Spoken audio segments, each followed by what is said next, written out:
From fever and headache to seizure and brain swellings, these are just a few symptoms of the Eastern Equine Encephalitis virus, also known as EEE. This presentation is brought to you by Sydney Shower, LaTori Allen, and Veronica White. What you should know. EEE is the most severe mosquito-transmitted disease in the United States with 33% mortality rate, with 37 cases this year and 9 fatalities. EEE is spread through the bite of a mosquito of an infected bird and transmits the illness to horses and humans. Symptoms appear 4 to 10 days after transmission to humans and typically lasts 1 to 2 weeks. Death has occurred as early as 2 to 10 days after the onset of the most severe cases. There are 2 forms of EEE. The first is systematic EEE, which includes symptoms of chills, fever, and malaise. The second, which is the most severe, is encephalitic EEE, which includes symptoms of fever, headache, irritability, drowsiness, diarrhea, and coma. Long-term effects of encephalitic EEE include minimal brain function, severe intellectual impairment, personality disorders, and paralysis. However, once one has gotten EEE and has survived it, it is believed that that individual will have lifelong immunity against reinfection. One example of an individual contracting the EEE virus is a woman who lives in Kalamazoo, Michigan, who developed flu-like symptoms and was sent home from the hospital twice.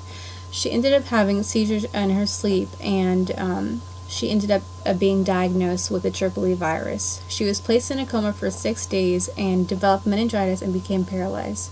She ended up learning how to walk again, and she had no long-term effects from the disease as she survived from the EEE virus. Here on the right, we have a map of the states which chose to participate in aerial insecticide spraying, which was initiated by the health departments in steps to prevent the EEE virus from spreading. It's very important to educate yourself on how to protect yourself from the EEE virus. And some of the ways that you can protect yourself is dressing in clothing that covers arms and legs. Use products free of lemon eucalyptus or pyrimethamidine. Apply sunscreen before insect repellent, meaning if you're going to be out in the sun and outdoors and you want to apply both, make sure that you apply the sunscreen first before you apply the insect repellent. And it is very important that you use EPA registered repellents.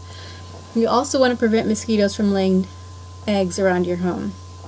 And you can do this by, once a week, empty and scrub, turn over, cover, or throw out items that hold water such as tires, buckets, planters, toys, pools, and bird baths, which tend to hold water, which is where mosquitoes like to lay their eggs. And lastly, you want to plant plants that attract mosquito-eating dragonflies. A single dragonfly can eat 30 to hundreds of mosquitoes per day.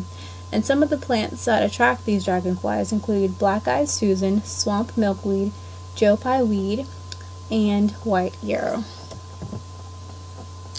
Okay, and here we have a list of some links that gives you extra information, and some of the most important ways for you to protect yourself is to educate yourself. And some websites that we have is michigan.gov/EEE, cdc.gov/EEE, and the National Environmental Health Association. So yes, we thank you for your time and attention, and we hope our tips help you to stay free of EEE.